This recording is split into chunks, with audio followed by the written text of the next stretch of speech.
Hello guys, back to my channels Vipin Sharma fun channels. कैसे हैं आप सब? आई होप सब बढ़िया होंगे। माता रानी की कृपा आप लोगों पर होगी और आपको बहुत बहुत राधे राधे। यूट्यूब और फैमिली को राधे राधे हमारे और हमारे पूरे परिवार की तरफ से। तो मेरा आज छोटा सा एक टॉपिक है कि हमारा कौन सा स्कूल। मैं पूछना चाहता हूँ आप लोगों से कि देखिए, आज कोई 20 साल का होगा, कोई 25 साल का होगा, कोई 30 साल का होगा, कोई स्कूल लाइफ जी रहा होगा, कोई स्कूल में पढ़ भी रहा होगा। तो हर दिन एक दिन, मतलब हर दिन रोज का एक चीज़ सीखने का होता है। हम लोग जब स्कूल जाया करते थे तो हमें याद है कि हम पढ़ाई करते थे, पढ़ाई के साथ साथ हमारी एक्टिविटी भी होती थी, हम उस चीज़ को याद करते थे और टीचर को सुनाते थे। लेकिन आज भी हम कुछ ना कुछ याद करते हैं और टीचर को सुनाते हैं, और टीचर को सुनाने के साथ साथ आज हम भी अपने विषय के बारे में सोचते हैं कि आज हमने अपनी ज़िंदगी में क्या सीखा। क्योंकि मैं समझ सकता हूँ कि रोजाना की सोच सोच के साथ साथ ना आज भी आदमी के जीवन में ना कोई चीज़ चलती रहती है और सीखने का मिलता रहता है। तो हम जानना चाहते हैं कि आपकी लाइफ पर भी कौन सा विद्यालय जो आपके लिए मेन करता है, यानी कि बचपन का विद्यालय और या जवानी का विद्यालय या बुढ़ापे का विद्यालय। क्योंकि हर उम्र में आदमी कुछ ना कुछ सीखता है। देखिए, जब हम पैदा होते हैं, छोटे होते हैं, तो हमारे माँ बाप हमें सिखाते हैं कि ये आपके भाई है, ये आपकी बहन है, ये आपके टीचर है, ये आपका स्कूल है, आप कौन सी क्लास में पढ़ते हैं। तो वो हमारा छोटा बचपन का विद्यालय होता है। और जब हम बड़े होते हैं तो हमें बताया जाता है कि बेटा आपने ये काम कर रखा है, या फिर हम खुद सोचते हैं अपने दिमाग से कि अब हमने ये काम कर रखा है तो हम इस फील्ड में जाएंगे तो हमारे को ये चीज़ सीखने को मिलेगी, और या फिर हम इस फील्ड में जाएंगे तो हमें यहाँ पर तरक्की मिलेगी। लेकिन मैं समझ सकता हूँ कि देखिए, आजकल इतना प्रेशराइज हो गया है दिमाग कि दुनिया भर की स्ट्रेस होती है और इतना ज़्यादा कॉम्पिटिटर हो गया है कि अगर हम एक फील्ड में जाते हैं तो हमारे जैसे 50 बच्चे पीछे खड़े होते हैं उसी फील्ड में जाने के लिए कि हम ये काम कर रहे हैं, तो उससे आगे बढ़कर कोई और बच्चा उस काम को करने के लिए तैयार बैठा है। तो मैं तो ये चीज़ समझता हूँ और आज लोगों के बच्चों से आज ये कहता हूँ, मेरे बच्चों का आज पहला दिन था, स्कूल में स्टार्ट हुआ था। तो मेरे बच्चे जो है एक 10th में आ गए हैं और कुछ 4th में आया है बेटा मेरा।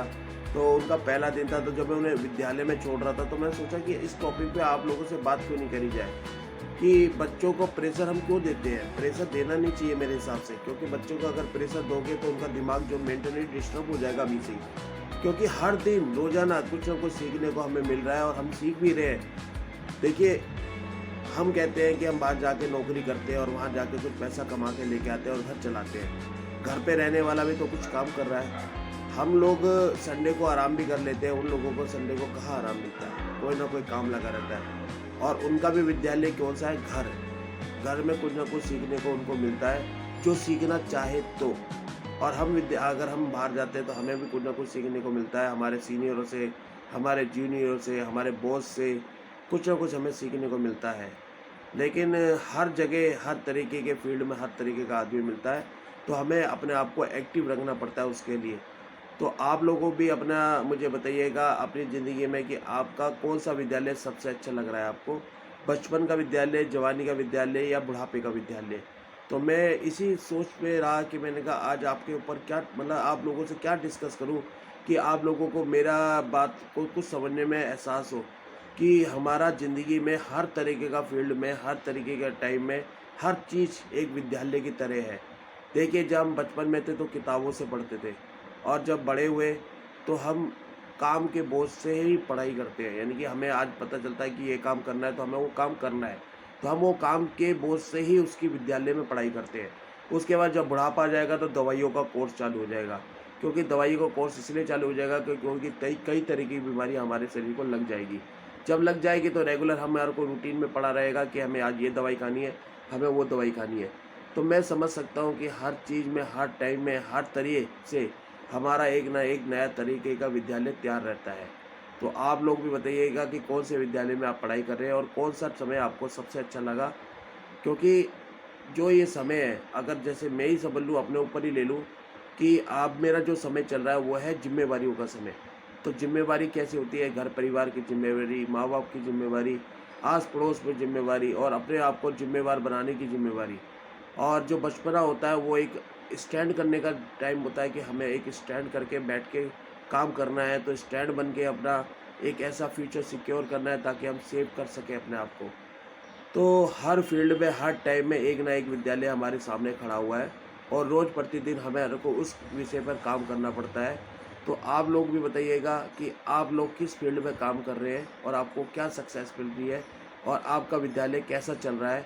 मेरा विद्यालय बचपन का तो बहुत अच्छा था, मैं तो खुद कहता हूँ, क्योंकि सुबह उठते थे, मम्मी पराठे बना देती थी, तो सुबह 7 बजे हम स्कूल चले जाते थे। 11 बजे हमारा लंच होता था, फिर वापस आते थे, फिर मम्मी के हाथों का पराठा खाते थे, फिर भाग जाते थे। नो टेंशन, नो फ़िक्र। हमें ये पता था कि हमें एक टाइम पे खाना खाना है और 2 किताबें लेके जाना है और उस पे पढ़ाई करनी है। क्योंकि हम पढ़ते थे गवर्नमेंट स्कूल में। गवर्नमेंट स्कूल में इतना प्रेशर नहीं होता था प्राइवेट की तरह। और हाँ, हमारे टाइम में बच्चों को ये भी नहीं कहा जाता था कि आपको इतने अचीव करने हैं परसेंट नंबर। क्योंकि पता था माँ-बाप को कि भैया बच्चा कुछ ना कुछ तो करेगा ही। और हमें अपनी ज़िम्मेवारी का एहसास भी था और हमारे को आज भी अपनी ज़िम्मेवारी का एहसास है। लेकिन आजकल बच्चों के ऊपर इतना प्रेशर डाल देते हैं कि बच्चों को इतना काम करना पड़ता है और इतने-इतने भारी बैग, मैं बच्चों का अपने खुद के बैग उठाता हूँ तो मुझे लगता है कि बहुत बर्डन है। बर्डन मीन्स किताबों का भी और कुछ हमारी ज़िम्मेवारियों का भी बर्डन उनके ऊपर रहता है। तो मैं आप लोगों को एक ही सलाह देना चाहूँगा कि बच्चों के ऊपर इतनी ज़िम्मेवारी मत डालिए, ताकि वो उस बोझ के तले दब जाए। उनको फ्रीडम छोड़ दीजिए। फ्रीडम मीन्स ऐसे नहीं कि बिल्कुल उनके ऊपर ज़िम्मेवारी रखना ही छोड़ दीजिए। ज़िम्मेवारी रखिए, लेकिन ज़िम्मेवारी इतनी डालिए ताकि जो उस बच्चे को उस तरीके को, उस प्रेशराइज़ को वो झेल सके और उनके साथ मस्त रहिए, फ्रेंड्स बन के रहिए और उनके साथ ज़िंदगी बिताइए और उनसे पूछिए कि कौन-सा टाइम और कौन-सा विद्यालय आपको सबसे ज़्यादा पसंद आ रहा है। अपना फर्स्ट क्लास का, सेकंड क्लास का, थर्ड क्लास का, फोर्थ क्लास का। क्योंकि एक सिस्टमैटिकली ये सारे क्लासेस जो होती है, हमारा एक साल दर साल हमारा एक क्लास होती है या फिर हमारा विद्यालय होता है, जो हमें सबसे ज़्यादा अच्छा लगता है। और बचपन का स्कूल तो आपको भी याद होगा और आपने कितना एन्जॉय करा होगा, मैं तो बहुत याद करता हूँ। क्योंकि वो टाइम जो होता है वो गोल्डन टाइम होता है बचपन का और हर एक कोई उसको आज भी याद करके मेरे जो ये कंटेंट देख रहे होंगे या मेरा एक सब्जेक्ट देख रहे होंगे तो उन्हें याद आ रहा होगा कि उन्होंने भी बचपन में कितनी एंजॉय करा होगा। क्योंकि बचपन का समय ही कुछ आनंदित वाला होता है। हम मामाओं के यहाँ जाते थे, छुट्टियों बीत जाती थी तो 2-2 महीने वहीं रहते थे। जब छुट्टियाँ खत्म होती थी उदास होते थे, छत पे चढ़ जाते थे, देखते थे कि बादल बरस रहे हैं और रात भर बरसते तो प्रार्थना करते थे कि भगवान मॉर्निंग में बादल बरसते रहे ताकि बारिश हो और हमारे स्कूल की छुट्टी हो जाए। तो आज के बच्चों के ऊपर तो ये भी प्रेशर है कि क्या नाम है भैया, चाहे बारिश हो चाहे बाढ़ आए, लेकिन हमें स्कूल जाना है क्योंकि टीचर जो है ना इतना काम दे रखा है कि वो काम हमें स्कूल में जाकर उन्हें दिखाना भी है। तो वो आज़ादी भी बच्चों के ऊपर से ख़त्म हो गई है क्योंकि ये सब प्रेशर आ गया है और आगे की जनरेशन पे कंपटीशन इतना ज़्यादा आ गया है। तो मैं ये आप लोगों से केवल ये चीज़ जानना चाहता हूँ कि आपके समय में, आपका टाइम में या अभी आपका जो टाइम चल रहा है, आपको कौन-सा टाइम यानी कि कौन-सा समय का विद्यालय सबसे ज़्यादा पसंद आया? और मेरा सब्जेक्ट वही रहेगा कौन-सा विद्यालय, यानी कौन-सा भी कि हर साल का, हर क्लास का एक टाइम होता है और उसी क्लास के टाइम के साथ हमें विद्यालय के बारे में बात करनी पड़ती है। तो आजकल टीचर हुए, टीचर्स क्लासों में ज़्यादा और बच्चों में ज़्यादा इतना मतलब घुल-मिल जाते हैं या फिर बात करते हैं कि उन्हें लगता है कि ये भैया जो कुछ है बच्चों के साथ ही अपना समय व्यतीत करते हैं और हमें भी वही करना चाहिए, अपने बच्चों के साथ अपना समय व्यतीत करना चाहिए। चलिए, आप लोगों को ज़्यादा समय ना लेते हुए आपने मेरा ये व्लॉग देखा और आपको बहुत पसंद आया होगा मुझे लगता है और अच्छा लगे तो मेरे व्लॉग को और मेरे बातों को अगर आप सहमत होते हो तो मेरे चैनल को लाइक और सब्सक्राइब करिएगा, मुझे सपोर्ट करिएगा। मैं नए-नए कंटेंट अपने दिमाग में सोचता रहता हूँ, तो आज मेरा यही कंटेंट था कि मैंने कहा कौन-सा विद्यालय आपको सबसे ज़्यादा पसंद आता था और आज के टाइम में बच्चों को कौन-सा विद्यालय हमें देना चाहिए, मीन्स कौन-सा एनवायरनमेंट देना चाहिए। आप लोग मुझे कमेंट सेक्शन में बताइए।